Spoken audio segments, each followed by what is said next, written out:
Let's start with a common error. When discussing digital trade, most people use the terms e-commerce and e-business as if they mean the same thing. Treating these two concepts as interchangeable makes it impossible to understand how modern digital infrastructure operates. To map out a digital enterprise, industry practitioners use precise boundaries that separate the isolated transaction from the total enterprise structure. This slide details the distinction. Electronic commerce is defined as the process of buying, selling, or exchanging products or services via computer. E-business, however, is the macro structure. It encompasses e-commerce, but includes broader components like servicing customers, collaborating, and conducting internal transactions. Electronic commerce is merely the point of sale. E-business is the entire nervous system making that sale possible. To understand digital trade, we have to systematically map its architecture, starting with the exact types of organizations that inhabit the network. This level of precision is a practical necessity. Recognizing these boundaries is the prerequisite for analyzing how a digital network actually generates commercial value. The shift from a physical economy to a digital one is not a binary switch. Organizations exist on a fluid spectrum of digital integration. This slide outlines the major EC concepts, categorizing organizations into three distinct types based on their physical presence. First, we have the absolute physical baseline, brick-and-mortar, or old economy organizations. These entities perform their primary business offline. They sell physical products through physical agents, representing the traditional legacy model of commerce. At the opposite end of that technological spectrum are companies that bypass physical retail entirely. These are virtual or pure-play organizations. Pure-play entities lack a traditional retail footprint, conducting their business activities solely within the digital realm.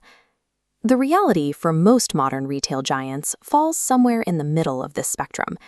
This middle ground is occupied by what we call click-and-mortar, or click-and-brick organizations.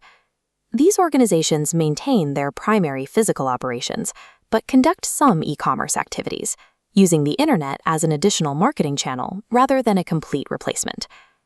Accurately locating an organization on the spectrum dictates the scale and complexity of the e-business infrastructure they must maintain.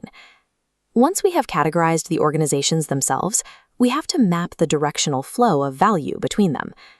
The standard classification of the e-commerce field depends entirely on the nature of the transactions and the relationships among the participants.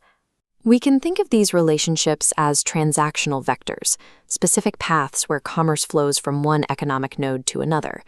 The most volume-heavy transactional vector is business-to-business, commonly known as B2B. This is a closed-loop system where all participants are businesses or other organizations, trading goods and services directly with one another. While those B2B loops handle massive, unseen volume, they operate very differently from highly visible consumer markets. And that brings us to the next model, business-to-consumer, or B2C. In a B2C model, the business interfaces directly with a decentralized mass of individual shoppers. When this specific interaction takes the form of online retailing, it is referred to as e-tailing. The directionality of the transaction, whether it flows toward another corporation or an individual shopper, dictates the necessary architecture of the underlying network. Simple two-point networks like B2B and B2C are insufficient to map the reality of multi-layered supply chains. This slide shows secondary, more complex e-commerce models that rely on intermediaries or inverted value flows. The intermediary model is business-to-consumer, or B2B2C.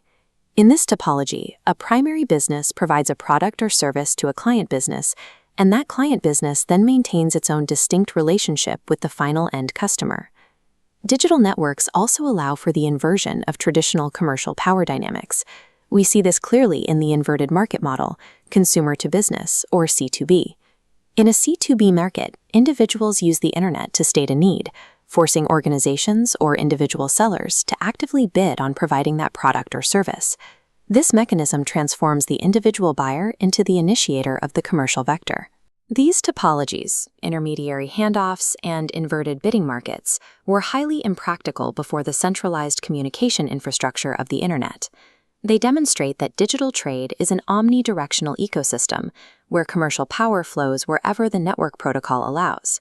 We can now pull back to view the entire structural map. By combining the organizational spectrum with transactional vectors, we get a complete spatial matrix. Wrapping around this matrix is the e-business boundary, the macrostructure established earlier. The digital economy is a matrix defined by the physical footprint of the organization and the directional flow of the transaction. A single e-commerce transaction, a customer buying a product online, is merely one active node connection in this topology.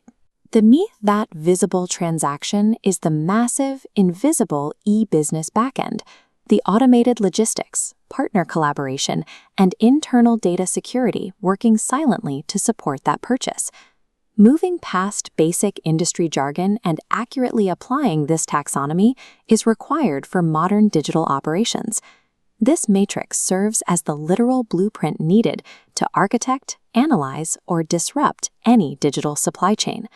The true competitive advantage of the digital enterprise lies not in the storefront itself, but in the unseen architecture of the network that makes that storefront possible.